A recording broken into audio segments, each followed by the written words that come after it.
दोस्तों, आज की इस वीडियो में बात करेंगे वृश्चिक राशि वालों के अगस्त महीने के संपूर्ण राशिफल के बारे में।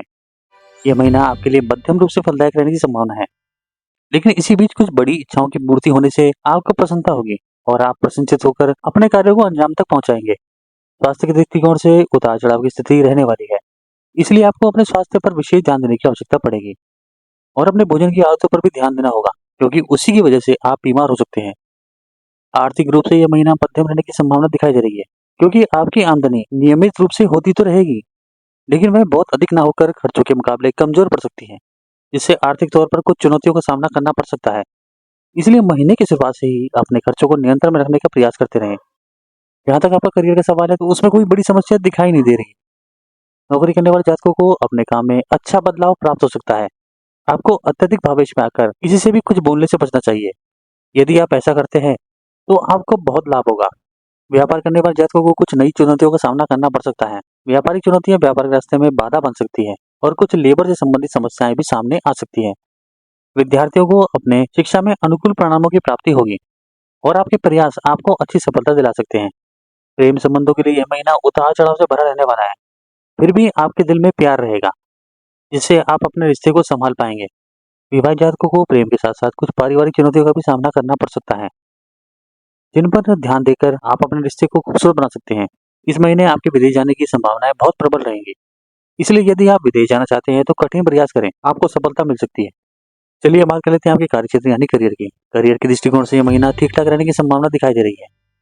दसम भाव में महीने की शुरुआत में बृहस्पति और मंगल जैसे ग्रहों का प्रभाव रहेगा। इन ग्रहों के प्रभाव से आप अपने काम में परिपक्व रहेंगे। आप अपने अनुभव और अपनी ऊर्जा का पूरा लाभ उठाएंगे और अपने काम को बहुत सुंदर तरीके से अंजाम तक पहुंचाएंगे। आपको दिए गए कार्य सही समय पर और सही व्यवस्थित ढंग से पूरे होंगे।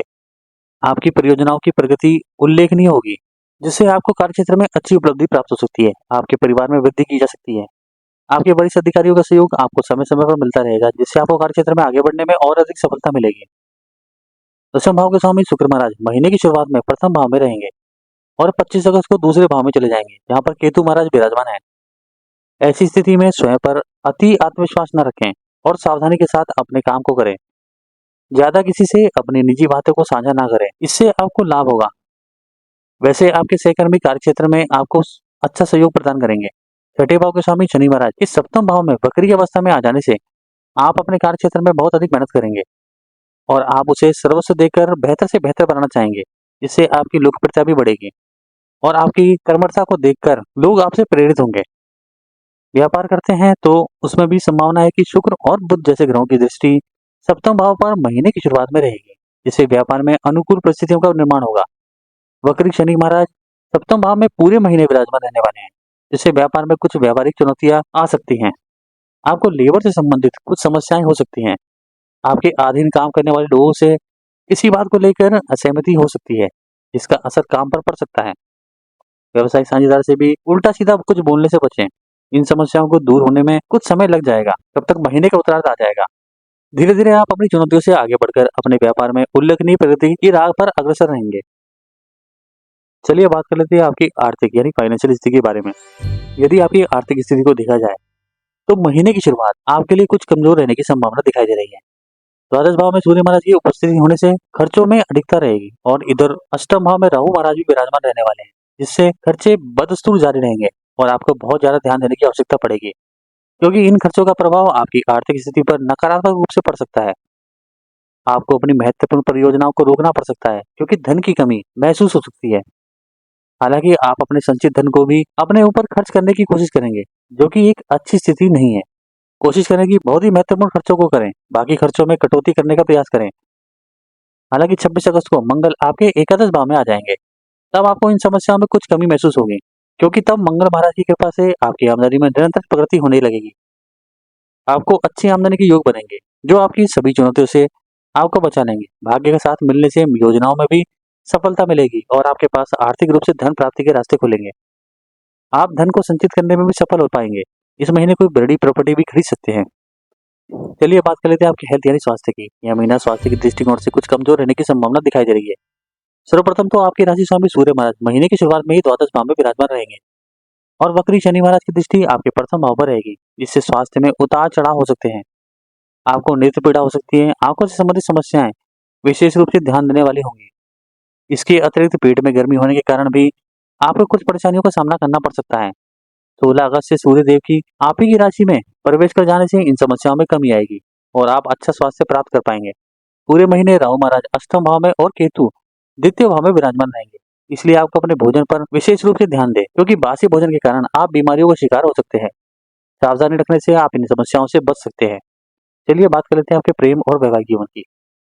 यदि आपके प्रेम की बात की जाए तो पंचम भाव के स्वामी देवगुरु बृहस्पति महाराज पूरे महीने द्वादश भाव में विराजमान रहने वाले हैं, जिससे प्रेम संबंधों में कुछ उतार चढ़ाव रहेगा। महीने की शुरुआत में बुध और शुक्र जैसे ग्रह आपके प्रथम भाव में रहकर आपको बहुत ज्यादा रोमांच से भरा बनाएंगे। आपके दिल में प्यार होगा, इसलिए आप अपने उस प्यार को अपने प्रीतम को जाहिर करना चाहेंगे। लेकिन मंगल महाराज की दृष्टि भी महीने की शुरुआत में आपके पंचम भाव पर रहेगी, जिससे कई बार प्यार दिखाने के चक्कर में आपकी उनसे कहासुनी भी हो सकती है। वह कुछ समय के लिए आपसे नाराज भी हो सकते हैं। ऐसे में प्यार भरी बातों से ही उन्हें मनाया जा सकता है। उन्हें समझाएं और उनकी स्थिति को भी समझें। इससे धीरे धीरे चीजों में सुधार होगा और आप अपने प्रीतम के और निकट आ जाएंगे। इससे आपके रिश्ते में प्रेम बढ़ेगा। 26 अगस्त से मंगल महाराज एकादश भाव में आकर सीधी सप्तम दृष्टि से आपके पंचम भाव पर दृष्टि डालेंगे, जिससे आपको हर चुनौती के लिए तैयार रहना होगा और अपने प्रीतम से लड़ाई झगड़ा ना हो, इसका ध्यान रखना होगा। ऐसा करके ही आप अपने रिश्ते को भली प्रकार से संभाल पाएंगे। अभी भाई जातकों की बात करें तो महीने की शुरुआत में बुध और शुक्र जैसे ग्रहों का प्रभाव आपके सप्तम भाव पर पड़ेगा, जिससे आपके रिश्ते में रोमानियत और प्रेम की भावना बढ़ेगी। वक्री शनि महाराज सप्तम भाव में रहेंगे, जिससे आपके जीवन साथी अपने उसूलों के पक्के होंगे, अपनी बातों को मजबूती के साथ कहना पसंद करेंगे और उन पर अमल भी करेंगे। अनुशासित होकर आप अपने वैवाहिक जीवन को भली प्रकार से संभाल सकते हैं, लेकिन अपने जीवन साथी से कुछ भी कड़वा कहने से बचें। राहु महाराज आपके अष्टम भाव में पूरे महीने रहने वाले हैं, जिससे आपको अपने ससुराल पक्ष के लोगों से मिलने जुलने का मौका मिलेगा। कुछ खास बातों पर उनसे चर्चा भी हो सकती है।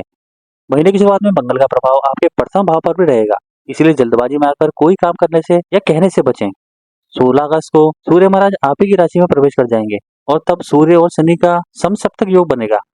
यह समय कुछ समस्याओं को जन्म दे सकता है, इसलिए आपको सावधानी रखनी होगी। हालांकि आपकी आपसी साझेदारी और आपसी प्रेम आपके रिश्ते को हर समस्या से बचाए रखेगा। चलिए बात कर लेते हैं आपकी पारिवारिक स्थिति के बारे में।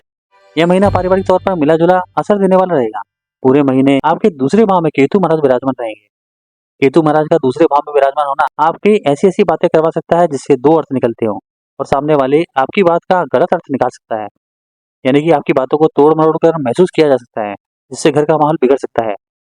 दूसरे भाव के स्वामी बुध महाराज शुक्रदेव के साथ महीने की शुरुआत में आपके प्रथम भाव में रहेंगे, जिससे परिवार और कुटुंब के लोगों का आपको साथ मिलेगा और उनसे आपका प्रेम बढ़ेगा। लेकिन 22 अगस्त से बुध महाराज वक्री अवस्था में होकर द्वादश भाव में चले जाएंगे, जिससे कुटुंब में खर्चों के योग बनेंगे और परिवार में कुछ समस्याएं सामने आ सकती हैं। 25 अगस्त से शुक्र आपके दूसरे भाव में आ जाएंगे, इससे घर में किसी फंक्शन को लेकर गहमागहमी बढ़ सकती है। आपके भाई बहन पूरी तरह से सहयोगात्मक रहेंगे और उनकी मदद से आपके बहुत सारे काम बनेंगे। चौथे भाव के स्वामी मंगल महाराज बृहस्पति देव के साथ दसवें भाव में महीने की शुरुआत में विराजमान रहेंगे और चतुर्थ भाव पर दृष्टि डालेंगे, जिससे पारिवारिक जीवन में संतुलन बना रहेगा। आपको भूमि अथवा भवन का लाभ हो सकता है। कोई बड़ी प्रॉपर्टी खरीदने में कामयाबी मिल सकती है। फिर 26 अगस्त से मंगल महाराज मिथुन राशि में आपके एकादश भाव में चले जाएंगे। इस दौरान आपको भाग्य का साथ मिलेगा और संपत्ति के क्रय विक्रय से लाभ मिल सकता है। परिवार को खुशी होगी।